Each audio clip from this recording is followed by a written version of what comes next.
Welcome to Lesson 5 of Chinese Taoist poetry. This is Professor Tefero from Port St. Lucie with Lesson 5 and the principles that make uh, Taoism difficult to exist um, at the same time as Buddhism and Confucianism.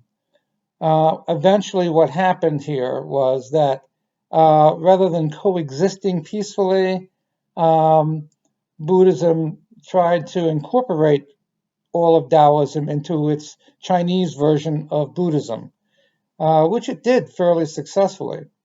And Confucianism, not to be outdone by the Buddhists, also incorporated every good element of Taoism, especially philosophical Taoism, and said, "Oh, this isn't Taoism. This is Confucianism." Okay, so it is interesting to note that major religions of all kinds tend to take credit for some of the lesser religions, the teachings of some lesser religions and principles of lesser religions. It happens all throughout history, and this was nothing unique.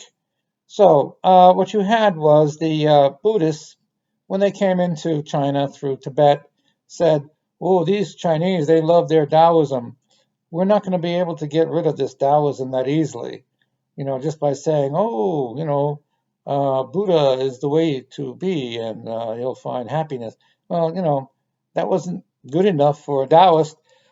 They had plenty of ways to find happiness because they had hundreds of gods and they had lots of Taoist traditions. So the very, very clever Buddhist leaders said, why don't we incorporate Taoist teachings into Buddhism and have a new form of Buddhism in China?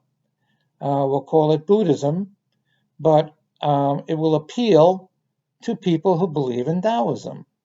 This was a very, very clever approach, and it worked. It worked. It worked wonderfully. And the the Chinese Taoists ate up Buddhism because it included a lot of Taoist canon and a lot of Taoist belief systems and a lot of Taoist traditions. They didn't violate anything that related to Taoism. And this made Taoists feel very comfortable with accepting Buddhism in China. Um, that's how the Buddhists did it. The Confucianists took a different approach. They said, well, um, everything that you know about Confucianism and common sense comes from Confucianism. There's nothing that comes from Taoism. Taoism is a religion, and religion has no science, religion has no math. Everything comes from Confucianism. Common sense, logic, mathematics, all Confucianism. What Confucianists left out was that they were influenced by the Taoist philosophers in the mountains, the philosophical Taoists. Um, the philosophical Taoists believed in the same thing, math and logic and common sense. And they abhorred religion, gods, canon, priests, and places of worship. So the Confucianists and the philosophical Taoists had a lot in common. And it didn't take much for the Confucianists to take everything that the Taoists had and say, oh, this is part of Confucianist doctrine.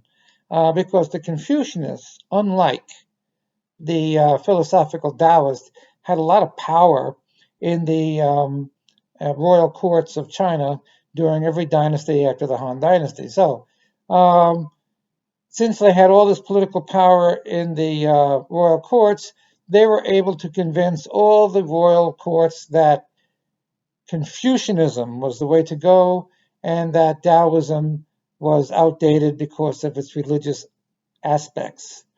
And that is why Taoism became secondary in China after the Han Dynasty. Until next time, this is Professor Tefero from Port St. Lucie, wishing you all a happy and healthy night.